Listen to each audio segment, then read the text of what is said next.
بات قرآن پاک میں بیان کی گئی، لیکن ناظرین ایک بات ضرور ہے،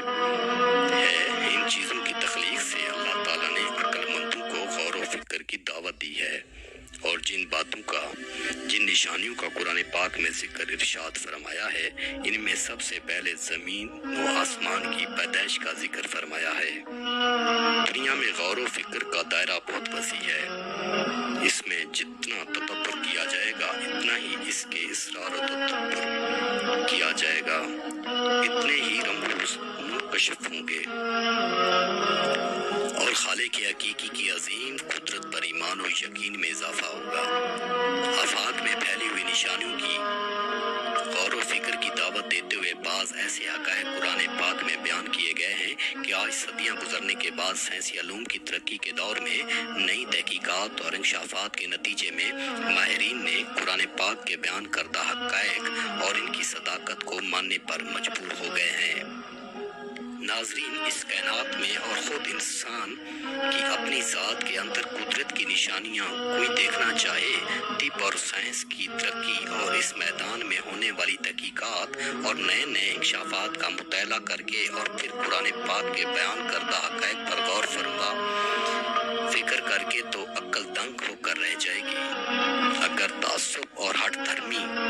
حائل نہ ہو تو ناممکن ہے کہ ان نشانیوں پر غور کرنے والا خالق کائنات کی عظمت و بڑائی کا اقرار کر کے اس پر ایمان نہ لائے۔ ناظرین، اس باعث کو سمیٹا جائے تو یہ معلوم ہوتا ہے کہ تمام جہانوں کو پیدا کرنے والا ایک اللہ تعالیٰ ہے، اور وہی عبادت کے لائق ہے، اس کے علاوہ کوئی معبود حقیقی نہیں ہے۔ ایک اللہ تعالیٰ ہے اور وہی عبادت کے لائق ہے، اور یہ وہ حقیقت ہے جس کی دعوت آپ صلی اللہ علیہ وآلہ وسلم نے اپنی امت کو دی، اور تمام انبیاء نے دعوت دی، اور آسمانی شریعتوں کا محور بھی یہی ہے، وحدانیت کی تعلیم بھی رہی ہے۔ اور علوم سائنس چاہے جتنی بھی ترقی کر لے، آخر کار وہ اس نتیجے پر پہنچے گی جو بات قرآن پاک میں اللہ تعالیٰ نے فرما دی ہے، وہی حق پر مبنی ہے۔ تو ناظرین، بے شک ہمارا اللہ تعالیٰ پر یقین کامل ہے، اور ہمارا ایمان ہے جو باتیں اللہ تعالیٰ نے قرآن پاک میں بتا دی ہیں، اور آپ صلی اللہ علیہ وآلہ وسلم نے جو تعلیمات ہمیں دی ہیں، اصل تعلیمات اور یہی حقیقت ہے۔ ناظرین، اگر آپ کو یہ ویڈیو اچھی لگی ہو تو پلیز سبسکرائب، لائک، شیئر اور کمنٹس میں ضرور بتائیے گا۔ میرے چینل لاخلابہ اسلامک نالج کو ضرور سبسکرائب کیجیے گا۔